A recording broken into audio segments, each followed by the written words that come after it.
5장 27절에서 35절까지의 말씀입니다. 누가복음 5장 27절에서 35절입니다. 우리 다 함께 봉독하겠습니다. 한 목소리로 읽겠습니다. 27절에서 35절입니다. 시작. 그 후에 예수께서 나가사 레위라 하는 세리가 세관에 앉아 있는 것을 보시고 나를 따르라 하시니 그가 모든 것을 버리고 일어나 따르니라. 레위가 예수를 위하여 자기 집에서 큰 잔치를 하니 세리와 다른 사람이 많이 함께 앉아 있는지라. 바리새인과 그들의 서기관들이 그 제자들을 비방하여 이르되 너희가 어찌하여 세리와 죄인과 함께 먹고 마시느냐. 예수께서 대답하여 이르시되 건강한 자에게는 의사가 쓸데없고 병든 자에게라야 쓸데있나니 내가 의인을 부르러 온 것이 아니요 죄인을 불러 회개시키러 왔노라. 그들이 예수께 말하되 요한의 제자는 자주 금식하며 기도하고 바리새인의 제자들도 또한 그리하되 당신의 제자들은 먹고 마시나이다. 예수께서 그들에게 이르시되 혼인집 손님들이 신랑과 함께 있을 때에 너희가 그 손님으로 금식하게 할 수 있느냐. 그러나 그날에 이르러 그들이 신랑을 빼앗기리니 그날에는 금식할 것이니라. 아멘. 자리에 앉겠습니다. You may be seated.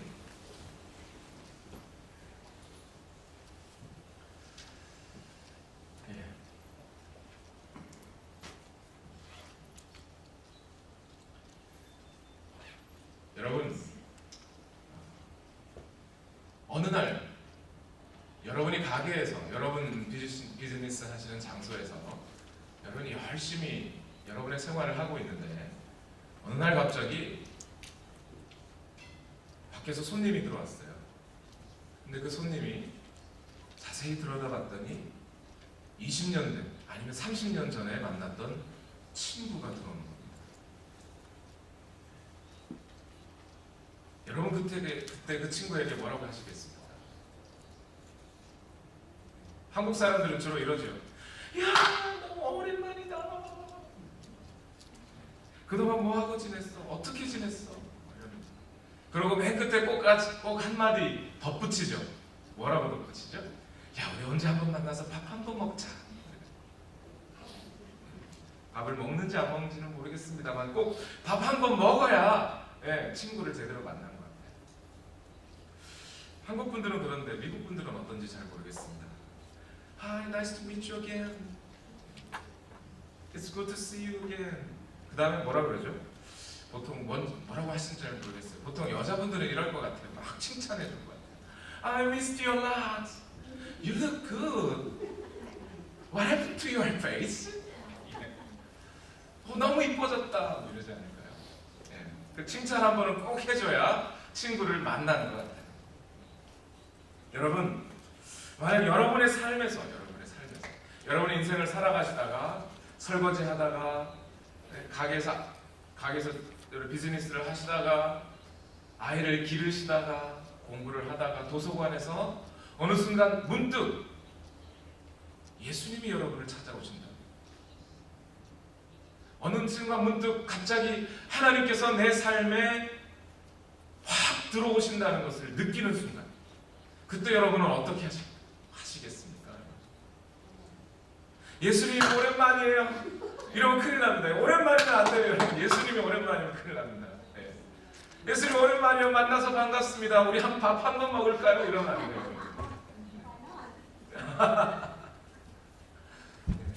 예수님과 밥 한 번 먹어도 좋죠. 요즘 그리스도인들은 설교를 많이 들어서 그런지 우리 삶이 예배가 되어야 한다. 이것을 요즘 크리스찬들은 너무 잘 알고 있어요. 단지 주일날 교회에 가서 예배에 참석하는 것만이 예배가 아니다. 우리의 모든 삶이 하나님의 임재 가운데, 하나님의 역사하심 가운데 우리 삶이 하나님 앞에 드려지는 예배가 되어야 한다. 이 사실을 너무나 잘 알고 있습니다. 그래서 누구나 우리 삶이 예배가 되어야 한다는 걸 알고 있어요. 그런데 어떻게 우리 삶이 예배로 바뀔 수 있을까요? 어떻게 하면 우리가 가게에서 비즈니스 하고 있는 이것이 예배로 바뀔 수 있을까요? 어떻게 하면 가정에서 아이를 기르고 또 남편과 아내에게 대하는 것이 우리의 예배로 바뀔 수 있을까요? 어떻게 하면 그게 가능한지 저는 이 문제에 대해서 깊이 고민을 많이 했습니다. 이제 1월 달부터 시작된 예배와 관련된 말씀들을 이어서 이제는 우리 삶이 예배가 되는 것, 어떻게 하면 우리 삶이 예배로 바뀔 수 있을까에 대해서 여러분과 함께 나누려고 합니다. 그래서 오늘 여러분 제목을 보시면 이렇게 됩니다. 스펠링이 잘못됐네요, 그죠? Worship in life. 우리 삶에서 어떻게 하면 우리 삶 안에 우리가 어떻게 예배를 드릴 수 있을까? 오늘 첫 번째 주제는 뭐냐면 우리 삶이 예배로 바뀌는 첫 번째 주제는 잔치. 이 어떻게 하면 좋을까? fiesta, feast, banquet 뭐라고 번역하는지 모르겠습니다만 잔치입니다. 누가복음을 중심으로 이제 이 worship in life를 진행하려고 합니다. 오늘은 특별히 그 첫 번째 인물로 레위라는 인물을 통해서 우리의 삶이 어떻게 우리 삶이 어떻게 예배로 바뀔 수 있는지를 한번 알아보려고 합니다.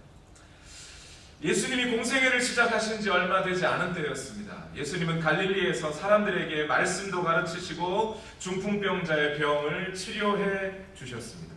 또 바리새인들과 서기관들이 잠시 예수님께 말을 걸었죠. 논쟁을 걸었습니다만 이내 예수님은 그것을 물리치셨어요. 그리고는 그 말씀을 가르치시던 곳을 빠져나와서 이제 길을 걷고 있었습니다. 예수님이 거니시던 길에는 정말 많은 사람들이 있었어요. 아마 여러분 상상하시면 이런 상상이 가능할 겁니다. 여기저기에 자신의 물건들을 팔러 나온 사람들이 많습니다. 돈이 좀 있는 부자들은 가게에서 귀한 물건을 사기도 하고, 또 반대로 좀 몸이 불편하시거나 심지어 돈이 없어서 하루하루 끼니를 때워야 하는 사람들은 그 시장터에서 구걸을 하기도 합니다. 유대인들 중에 어떤 종교성이 강한 사람들, 또 종교적인 리더라고 하는 사람들은 시장 가운데서 부끄럼 없이 자신의 오픈된 상황에서 기도합니다. 하나님, 내가 이렇게 금식하였습니다. 그리고 나는 이렇게 구제도 합니다 하면서 그 지나가는 홈리스거나 거지라고 표현해야 되겠죠.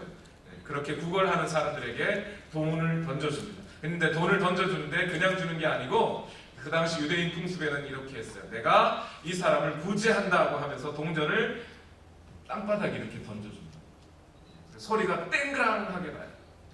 그러면 내가 구제한다는 걸 많은 사람들이 보게 해줍니다. 자, 그런 일들이 지금 이 시장터에서 왁자지껄하게 일어나고 있어요. 예수님은 그 사이를 그냥 지나치십니다. 계속 그냥 지나치십니다. 그러던 중에 예수님이 이 시장통을 지나 어느새 세무소 같은 거죠. 세관이 있는 곳을 지나가십니다. 그때 예수님은 레위라고 하는 사람이 그 세관에 앉아 있는 것을 보셔요. 예수님이 이 레위를 보실 때 예수님의 마음에 왠지 이 레위를 향해서 마음속으로 긍휼의 마음 또는 불쌍한 마음이 마음속에서부터 깊이 올라오십니다. 왜 그랬을까요? 왜 이 예수님은 그 수많은 사람을 지나치시다가 레위라는 사람을 딱 만났는데 그 레위를 보시자마자 마음속에 긍휼의 마음이 생겨났을까요? 사실 이 레위라고 하는 세리는 마음에 깊은 상처가 있는 사람입니다. 세리이기 때문에 이 사람은 사람들로부터 많이 외면당하는 사람이에요. 사실 대부분의 유대인들은 특히 세리를 미워합니다. 싫어합니다. 가까이 가려고 하지 않습니다. 왜냐하면 대부분의 유대인들은 세금을 속여서 내기 때문에. 오늘날 당당히 내야 하는 세금을 속였다 이런 차원이 아니라 그 당시 로마인들이 유대인들을 다스리고 있었고 로마 사람들이 유대인들에게 세금을 걷는데 그 세금이 너무 과중한 거예요. 그래서 속여내지 않으면 자신들의 삶을 감당해낼 수 없을 만큼, 끼니를 때울 수 없을 만큼 과중한 세금이었기 때문에 어쩔 수 없이 세금을 속여서 내야 했어요. 그러다 보니까 유대인들은 세리를 만나면 피해갑니다. 옛날에 초등학교 다닐 때 선생님이 가정방문 오시면 학생들이 왠지 모르게 선생님을 피해 숨죠. 그런 것처럼 유대인들은 세리를 보면 피합니다. 단순히 그렇게 피하기만 하는 것이 아니고 이 세리들을 어떤 배신자, 나쁜 놈으로 인식해요. 요 유대인들의 그 물질, 세금을 걷어서 자기들이 착복하고 또 로마 정부에게다 갖다 바치는 그런 아주 나쁜 비겁한 사람이라고 생각합니다. 어쩌면 그래서 이 레위에게는 친구가 아무도 없었을지 몰라요. 심지어 자기 가족들마저도 야, 너 세리짓 할 거냐? 그렇게 하려면 갈라서 이렇게 말했을 거예요. 그래서 이 레위에게는 가족도 친구도 없는 상황입니다. 사실 여러분도 이런 경우를 겪어보신 적 있나요? 이 세상 모든 사람들이 나를 왕따하는 것 같아요. 심지어 교회를 가도 교회 사람들이 나를 외면하는 것 같아요. 그럴 때 사실 저는 이제 왕따당한 기억은 별로 없습니다만, 그런데 제가 세상을 왕따시키고 살았던 적은 있어요. 미국에 와서 처음 얼마 되지 않은 첫 학기 때 그랬습니다. 그때 저를 보신 여러분 몇 분이 계시죠? 지금부터 한 7년 전이었던 것 같아요. 공부는 해야 되고 영어는 못 따라 하겠고 공부를 따라가려니까 힘들어 죽겠고 책 한 장 한 장 읽어도 힘들고, 그래서 어쩔 수 없이 저는 세상을 왕따시키기로 했습니다. 교회 주일날 교회 나오는 거 빼놓고는 그냥 그 기숙사에 들어가면 방 안에서 나오지를 않았어요. 그 무렵에 한 학기 동안 한 4개월, 5개월 동안 제가 월마트, 그러니까 뭐 한국 가게가 여기 뭐 알링턴이나 저기 얼빙 쪽에 있다고 하는데요. 한국 가게를 비행기에서 내릴 때 딱 한 번 가본 것 같아요. 4개월, 5개월 동안. 그리고 월마트를 그 학기 내내 4번 정도 가봤어요. 그리고 한 번도 가게를 가보지 못했어요. 그리고 내내 그냥 도서관에 아니면 기숙사 방에 처박혀 앉아서 밥 먹고 책만 읽었어요. 교회에서 집사님들이 밥을 싸주시잖아요. 가서 먹으라고 전사님들 싸주시잖아요. 그거 옆에다 냉장고에 딱 집어넣고 그냥 책 보다가 배고프면 꺼내서 몇 개 먹고 그냥 다시 집어넣고 책 보고 이렇게 살았어요. 정말 외롭거든요. 정말 외로웠어요. 저는 한 여자아이의 이야기를 신문기사에서 읽어본 적이 있습니다. 이 아이는 어떤 아이냐면 태어날 때 어머니가 낙태하려다가 실수로 태어났다는 거예요. 낙태하려다가 못해서 태어났다는 거예요. 이 엄마는 남자아이를 원했는데 여자아이가 태어나는 것을 알고 엄마가 낙태하려고 했답니다. 그리고 이 아이는 3살 때 LA에 있는 차이나타운에 버려졌다. 그리고 그때부터 성장할 때까지 정말 많은 시간 동안 상처난 마음과 깨진 영혼을 안고 살았습니다. 성경에는 특별히 이와 같이 이런 심지어 가족들로부터도 외면당하는 사람들의 기록들이 많습니다. 생각보다 많아요. 구약 성경에도 사사기에 보면 입다라고 하는 사람이 있습니다. 오늘 사사기 11장 1절과 2절에는 입다라는 사람에 대해서 이렇게 말해요. 길르앗 사람 입다는 큰 용사였으니 기셈이 길르앗에게서 낳은 아들이었고 길르앗의 아내도 그의 아들들을 낳았다. 그 아내의 아들들이 자라매 입다를 쫓아내며 그에게 이르되 너는 다른 여인의 자식이니 우리 아버지의 집에서 기업을 잊지 못하리라 한지라. 아버지가 기생과 동침하여 낳은 아들이라는 이유로 그의 형제들이 외면한 사람, 가족들조차도 버려버린 사람, 아버지의 기업을 잊지 못할 것이라고 하면서 집에서 쫓아낸 사람, 그 사람이 입다였어요. 그런데 그 입다라고 하는 사람에 대해서 오늘 하나님은 이렇게 불러줍니다. 사사기 11장 1절을 다시 보니까 입다는 큰 용사였으니,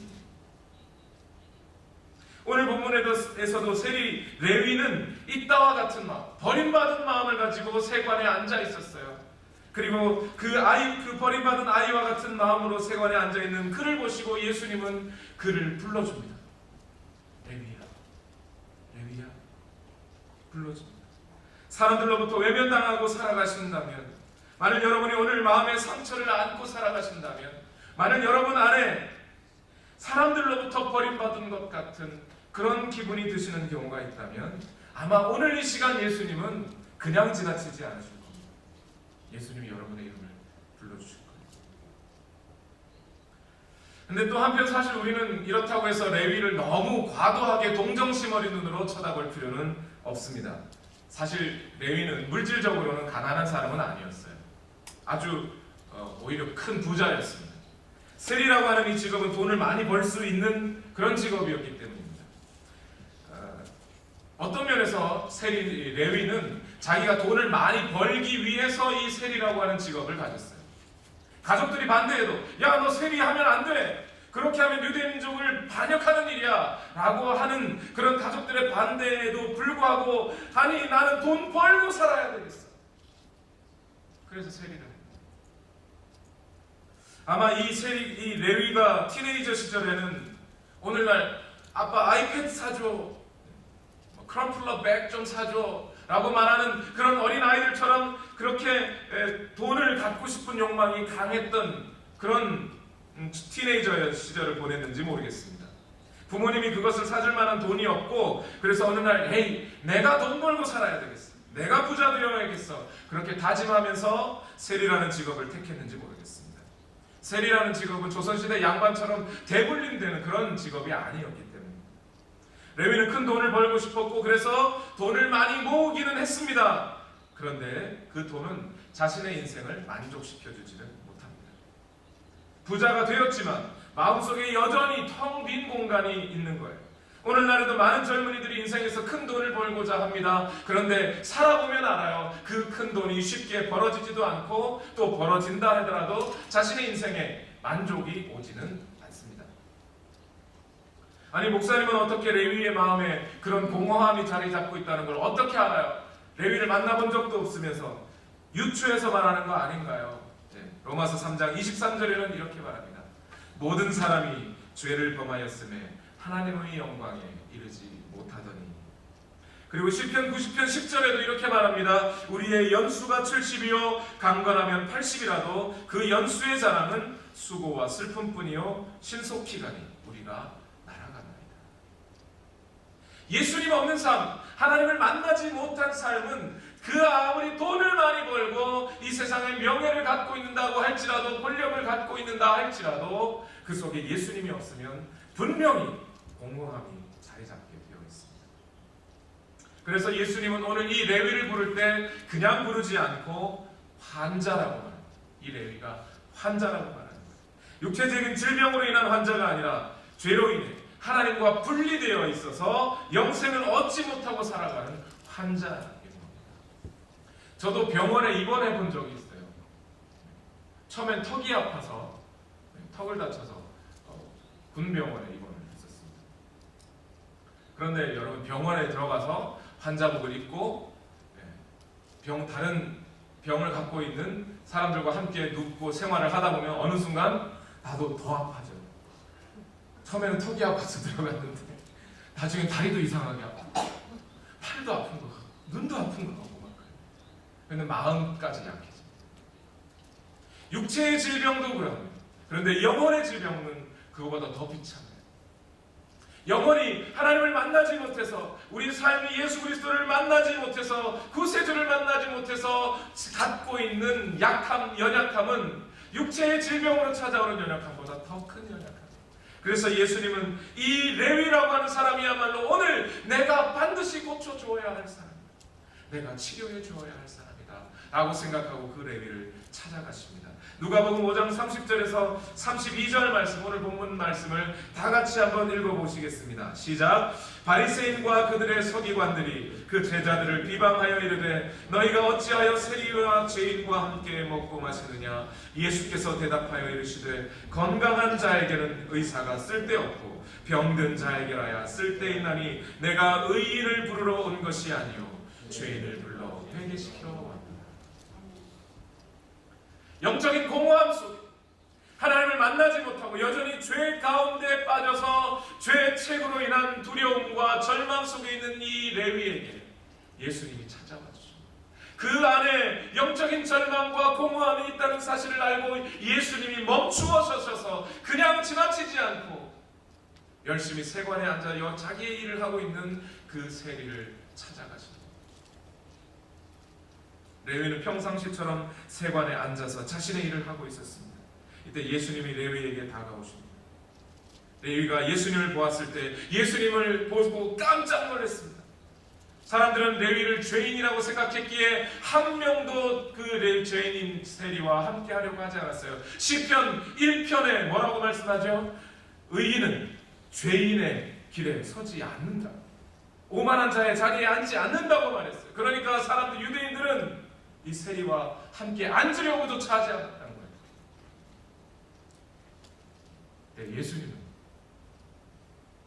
이 레위를 환자라고 여기죠.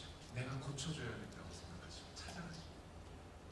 레위는 어떤 마음이 들었을까요? 예수님은 셀러브리티예요. 유명 인사입니다.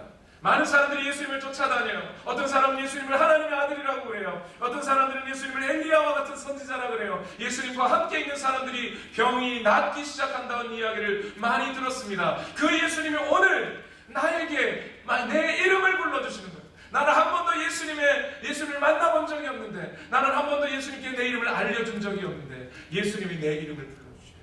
레위야 불러주십니다. 바로 예수님의 그 말씀을 듣는 순간, 레위야 나를 따라오너라, 나를 따라오너라, 그 말씀을 듣는 순간 레위의 마음 안에서 한없는 기쁨이 솟아납니다. 예수님이 내 이름을 불러준 거예요. 아무도 알아주지 않고 친구도 가족도 없이 살아가던 나에게 예수님이 찾아와 주신 거예요. 그동안 마음에 쌓여있던 절망감과 외로움은 한꺼번에 날아간 것 같아요. 그래서 오늘 레위는 그 자리에서 벌떡 일어났다고 합니다. 자기가 그동안 모아놓은 모든 돈은 그 공허한 마음과 함께 버려버립니다. 이제 그 예수님이 나를 알아주셨다는 이 사실 하나만으로도 모든 것을 버릴 만큼 감사하고 기뻤던 겁니다. 그래서 누가복음 5장 27절과 28절에는 이렇게 말합니다. 다 같이 한번 읽어보겠습니다. 시작. 그 후에 예수께서 나가사 레위라 하는 세리가 세관에 앉아있는 것을 보시고 나를 따르라 하시니 그가 모든 것을 버리고 일어나 따르니라. 저는 여러분 오늘 이 장면에서 여러분 한 가지 너무나 중요한 영적인 사실들을 깨닫습니다. 여러분의 삶에 오는 뭔가 회복이 찾아오시기를 원합니까? 오늘 아침에도 날이 웅중충해서 교회 가는 발걸음이 여러분 혹시 무거우셨습니까? 뭔가 내 삶의 치유와 회복이 필요하다고 여겨지십니까? 그렇다면 여러분 예수님을 만나셔야 돼요. 내가 어떤 노력을 한다고 해서 회복이 되는 게 아니에요. 내가 일어나야지 한다고 해서 일어나지는 것이 아니라 예수님의 음성을 들으셔야 돼요. 예수님의 처음 만남, 그 만남을 기억하셔야 되는 겁니다. 바로 그때 우리 삶에는 자연스럽게 일어날 힘이 생기게 됩니다. 오늘 여러분의 마음속에 믿음 생활이 힘들고 삶이 지치고 내 왜 이렇게 사는 게 힘들어 하는 마음이 드세요? 예수님을 만나십시오. 만약 이미 예수님을 만나신 분이라면, 그래서 신앙생활을 하고 있는데 다시 힘이 빠진 분이라면 처음 여러분이 예수님을 만나던 그때를 회복하시죠. 그때로 돌아가셔서 그때를 기억하며 내가 이렇게 외로워하고 내가 힘들고 공허해할 때 그때 나를 만나주신 예수님, 내 이름 불러주신 예수님, 그 예수님을 기억하셔야 돼요. 그 예수 그리스도를 만난 기쁨이 얼마나 컸던지 레위는 잔치를 베풀기 시작합니다. 자신에게 일어난 변화와 기쁨을 혼자 간직하고만 있지 않고 주변 사람들을 불러 모으고 음식을 차립니다. 오늘 본문 29절에는 이렇게 말합니다. 레위가 예수를 위하여 자기 집에서 큰 잔치를 하니 세리와 다른 사람이 많이 함께 앉아있는지라. 레위는 너무 신이 났던 거죠. 예수님으로 인해 자신의 내면이 새로워지고 나니까 이전에 경험할 수 없었던 사랑과 관심들이 생겨나기 시작합니다. 그래서 자기처럼 외로움과 공허함과 사람들의 외면에 시달리던 동료 세리들을 불러 모으는 거예요. 나도 예수님을 만나고 이렇게 변했다고, 너도 예수님을 만나면 나처럼 변할 수 있다고, 나처럼 삶의 만족을 느낄 수 있을 것이라고, 모든 것을 버리고 예수님을 따를 수 있을 것이라고 그들을 불러모으는 겁니다. 세리만이 아니라 다른 많은 사람들도 예수를 만나면 회복할 것이라는 기대 때문에 그들을 불러 잔치를 벌입니다. 여기서 저는 여러분께 두 가지 질문을 드리며 설교를 마무리하려고 합니다. 첫 번째 질문입니다. 여러분은 여러분의 동료를 불러 잔치를 벌일 만큼 그렇게 기쁜 믿음의 경험들이 있으셨습니까? 이렇게 여러분께 여쭤보면 더 도움이 될 것 같아요. 여러분이 예수님을 만난 것 때문에 그것 기념하려고, 그것이 기뻐서 여러분들의 친구들을 불러서 잔치를 벌여보신 적이 있으십니까? 한번 생각해볼 문제입니다. 누가복음 15장에 보면 이런 것을 되찾은 기쁨에 대한 이야기들이 나옵니다. 양 100마리 중에 한 마리를 잃은 목자는 그 나머지 99마리의 양을 버려두고 한 마리 양을 찾으러 떠납니다. 그리고 그 양을 찾아냈어요. 그래 결국 그 양을 찾아낸 목자가 어떻게 하나요? 누가복음 15장 5절과 6절 말씀에 이렇게 말합니다. 또 찾아낸즉 즐거워 어깨에 메고 집에 와서 그 벗과 이웃을 불러 모으고 말하되 나와 함께 즐기자. 나의 잃은 양을 찾아 내었노라 합니다. 또 다른 한 여인이 있었어요. 한 드라크마를 잃어버렸습니다. 그 여인에겐 10개의 드라크마가 있었는데 한 드라크마를 잃어버렸어요. 그 잃어버린 드라크마를 찾으러 다닙니다. 그리고 찾아내었습니다. 그 다음에 이 여인은 이렇게 합니다. 9절 말씀에 또 찾아낸즉 벗과 이웃을 불러 모으고 말하되 나와 함께 즐기자. 잃은 드라크마를 찾아내었노라 하리라. 그리고 세 번째 비유가 있죠. 마지막으로 우리가 잘 아는 대로 탕자의 비유입니다. 두 아들 중에 한 아들을 잃었습니다. 그 잃은 아들을 아버지는 내내 기다리고 또 기다리다가 결국 그 아들이 저 멀리에서 집을 향해 돌아오는 것을 발견합니다. 이 아버지는 이렇게 합니다. 누가복음 15장 22절에서 24절 말씀에 아버지는 종들에게 이르되 제일 좋은 옷을 내어다가 입히고 손에 가락지를 끼우고 발에 신을 신기라. 그리고 살찐 송아지를 끌어다가 잡으라. 우리가 먹고 즐기자. 이 내 아들은 죽었다가 다시 살아났으며 내가 잃었다가 다시 얻었노라 하니 그들이 즐거워하더라. 누가복음 15장에 나와 있는 이 세 가지 비유는 모두 하나님이 여러분들을 만나서 하나님께서 여러분을 찾아내어서 기쁜 그 기쁜 마음으로 하나님이 잔치를 벌였다는 이야기를 하는 거예요. 그러면 여러분은 하나님을 만나서 기쁜 잔치를 한번 벌여보셨습니까? 여러분은 예수님이 구원해 주신 그 구원 때문에 너무나 감격해서 잔치를 벌여보신 적이 있으십니까? 성경에는 이 잔치에 관한 이야기가 너무나 많아요. 그 중에서도 가장 큰 잔치, 인류 역사상 전에는 본 적도 없고 앞으로도 볼 수 없는 가장 큰 잔치의 말씀이 요한계시록 19장 7절에서 9절에 기록되어 있습니다. 제가 읽어봅니다. 우리가 즐거워하고 크게 기뻐하며 그에게 영광을 돌리세. 우리 어린 양의 혼인기약이 이르렀고 그의 아내가 자신을 준비하였으므로 그에게 빛나고 깨끗한 세마포 옷을 입도록 허락하셨으니 이 세마포 옷은 성도들의 옳은 행실이로다 하더라. 천사가 내게 말하기를 기록하라. 어린 양의 혼인잔치에 청함을 받은 자들은 복이 있도다 하고 또 내게 말하되 이것은 하나님의 참되신 말씀이라 하기로. 예수님이 이 땅에 다시 오시는 그날에는 예수님과 우리가 함께 만나 혼인잔치를 벌인다는 거예요. 여러분, 예수님을 만난 것 때문에 잔치를 벌여보신 적이 있으십니까? 천국잔치, 예배는 천국잔치니까 예배 맨날 오고 있잖아. 아니, 그런 거 말고요. 예배가 천국 잔치라면 거꾸로 여러분들의 잔치도, 여러분들의 생일도, 여러분들의 결혼 기념일도 예배가 될 수 있는 것 아니겠습니까? 여러분은 여러분의 생일이나 기념일이 예수님과 얼마나 관계에 있으십니까? 매년의 잔치나 기념일에 여러분 예수님을 개입시키십시오. 예수님께 예배하십시오. 이 첫 번째 질문에 이어서 저는 두 번째 질문을 드리려고 합니다. 이 두 번째 질문은 조금 더 심각합니다.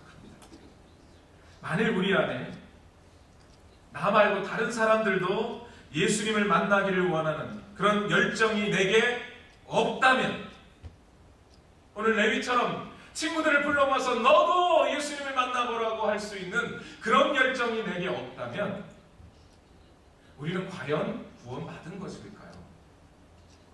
우리가 정말 예수님을 만난 것일까요?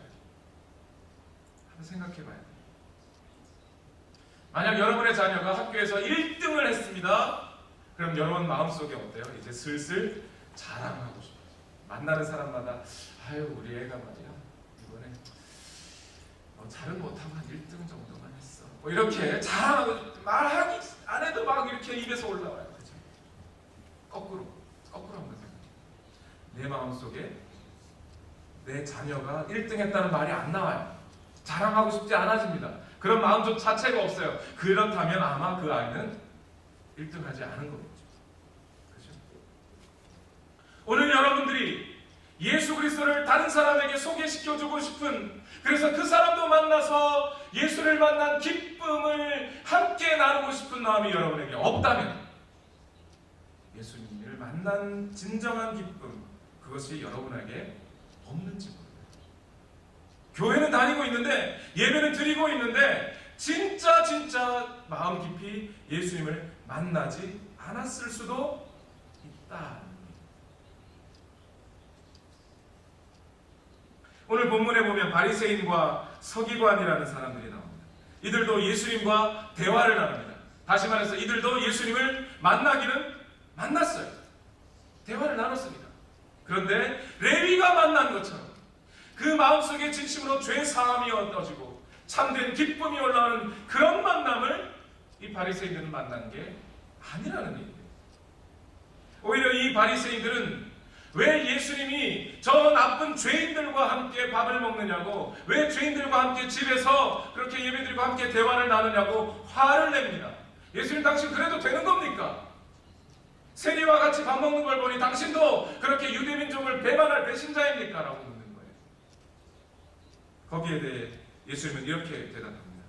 34절과 35절 말씀에 예수께서 그들에게 이르시되 혼인집 손님들이 신랑과 함께 있을 때에 너희가 그 손님으로 금식하게 할 수 있느냐? 그러나 그날에 이르러 그들이 신랑을 빼앗기리니 그날에는 금식할 것이다. 오늘 나의 친구들이 나와 함께 밥을 먹는 것은 그들이 신랑을 만났기 때문이다. 그들의 인생의 구세주를 만났기 때문이다.